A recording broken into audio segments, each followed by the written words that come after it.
আপুনি জানেনে আপুনি ব্ৰহ্মাণ্ডৰ সৈতে কথা পাতিব পাৰে। আপুনি এই প্ৰকৃতি এই ব্ৰহ্মাণ্ডক সুধিব পাৰে। আপুনি জীৱনত যিবোৰ বিচাৰে তাৰ বাবে ব্ৰহ্মাণ্ডই আপোনাৰ সকলোবোৰ ইচ্ছা পূৰ্ণ কৰিব।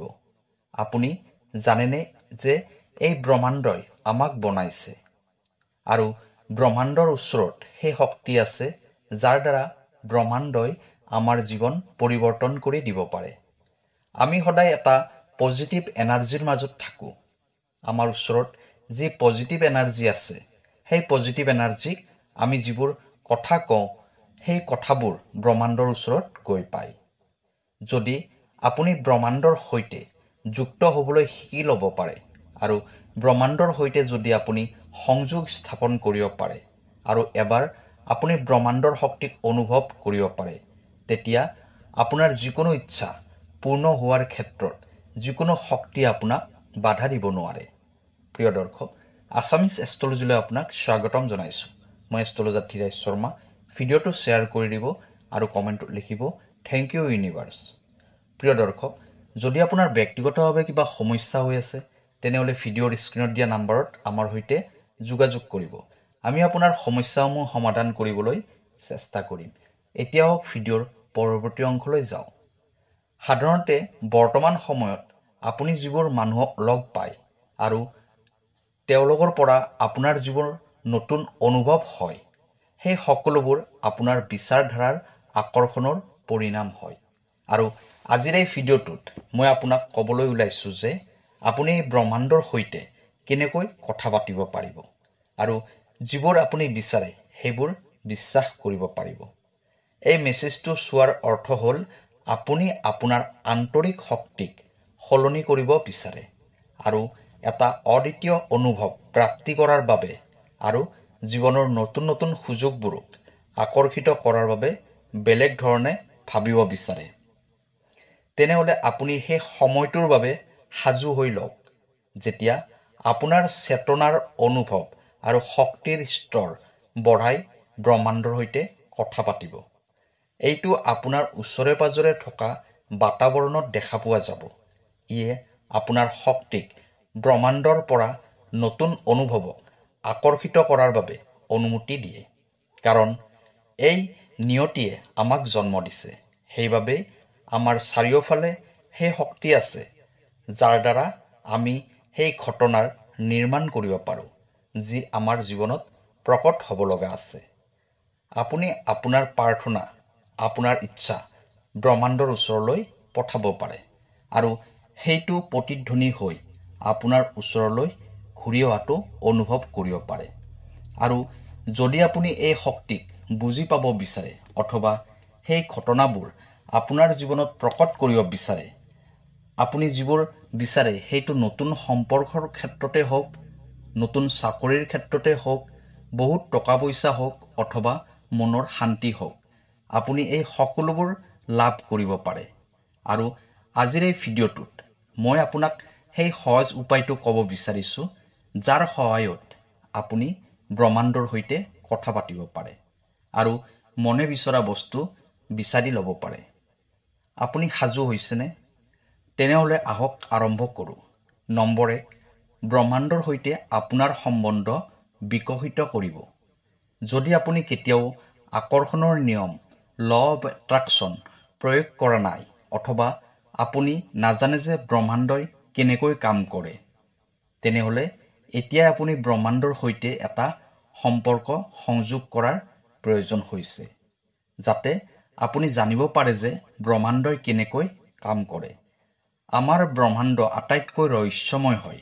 আজিলৈকে বিজ্ঞানেও ইয়াৰ সকলোবোৰ ৰহস্যৰ বিষয়ে ভালদৰে জানিব পৰা নাই। ই সকলোতকৈ শক্তিশালী হয়, সকলোতকৈ অধিক হয়। ইয়াত সকলোবোৰ আছে। সেইবাবে ব্ৰহ্মাণ্ডৰ সৈতে গভীৰ সম্বন্ধ বনাবৰ বাবে আপুনি সকলোতকৈ প্ৰথমে ইয়াৰ দিব্য শক্তিৰ ওপৰত বিশ্বাস ৰাখিব লাগিব আৰু ধৈৰ্য ধৰি ইয়াৰ চমৎকাৰৰ বাবে অপেক্ষা কৰিব লাগিব। আপুনি যিকোনো ৰূপতে ব্ৰহ্মাণ্ডৰ শক্তিক আহ্বান কৰিব পাৰে। সৰল অৰ্থত ক'বলৈ হ'লে ব্ৰহ্মাণ্ডই আপোনাৰ প্ৰশ্নৰ উত্তৰ যিকোনো ৰূপতে দিব পাৰে। আকাশত উৰি থকা এটা চৰাইও আপোনাক ব্ৰহ্মাণ্ডৰ সংকেত দিব পাৰে, অথবা হঠাতে অহা এটা ফোন কলৰ ৰূপত। আপুনি হয়তো ভবাই নাই, আপুনি যিকোনো ৰূপতে সেই সংকেত প্ৰাপ্তি কৰিব পাৰে। আপুনি কেৱল ব্ৰহ্মাণ্ডৰ ওপৰত বিশ্বাস ৰখাৰ প্ৰয়োজন আছে। আপুনি সম্পূৰ্ণৰূপে শান্ত হৈ থাকিব লাগিব। নম্বৰ 2, নিজৰ লক্ষ্য নিৰ্ধাৰণ কৰক। আপুনি ব্ৰহ্মাণ্ডক কি সুধিব বিচাৰে? আপুনি ব্ৰহ্মাণ্ডৰ পৰা কি আশা কৰে? আপুনি ব্ৰহ্মাণ্ডক সুধিব বিচাৰে নেকি, যিটো বস্তু বিচাৰো সেইটো পামনে? হয়, আপোনাৰ লক্ষ্য পূৰ্ণ হোৱাৰ সংকেত পাব। সেই ৰাস্তাবোৰৰ সংকেত পাব যি ৰাস্তাৰে আপুনি যাব লাগিব। কিন্তু এইটো ক'ব নোৱাৰি যে আপুনি যি ধৰণে বিচাৰিছে সেই ধৰণে পাব। কাৰণ আপুনি যদি মনত কাৰোবাৰ প্ৰতি বেয়া ভাৱ ৰাখি আৰু নিগেটিভিটি লৈ ব্ৰহ্মাণ্ডৰ সৈতে জড়িত হ'বলৈ চেষ্টা কৰিছে, তেতিয়া আপোনাৰ প্ৰাৰ্থনা বিফল হ'ব পাৰে। সম্পূৰ্ণ সন্মান আৰু ভাৱনাৰ সৈতে সম্পূৰ্ণ হৃদয়েৰে ব্ৰহ্মাণ্ডক অনুভৱ কৰিব। নিজৰ ভাল উদ্দেশ্যবোৰ ব্ৰহ্মাণ্ডৰ ওচৰলৈ পঠাবলৈ প্ৰয়াস কৰিব আৰু আপোনাৰ মনৰ কথাবোৰ অনুভৱ কৰিব। আপোনাৰ মনে আচলতে কি বিচাৰে? চকু বন্ধ কৰিব আৰু আপোনাৰ সমগ্ৰ ধ্যান মন আৰু উশাহত কেন্দ্ৰিত কৰিব। গভীৰ উশাহ ল'ব। এবাৰ মাত্ৰ ব্ৰহ্মাণ্ডৰ সৈতে সম্বন্ধ স্থাপিত কৰাৰ বাবে আপোনাৰ মনোবল যদি মজবুত হৈ যায় আৰু যদি আপুনি ইয়াৰ প্ৰতি জাগ্ৰত হৈ যায়, তেনেহ'লে ব্ৰহ্মাণ্ডৰ শক্তি অতি সহজতে আপোনাৰ শৰীৰ আৰু আপোনাৰ জীৱনলৈ আহিবলৈ চেষ্টা কৰিব পাৰে। ব্ৰহ্মাণ্ডই আপোনাৰ জীৱন পৰিৱৰ্তন কৰি দিবলৈ চেষ্টা কৰিব।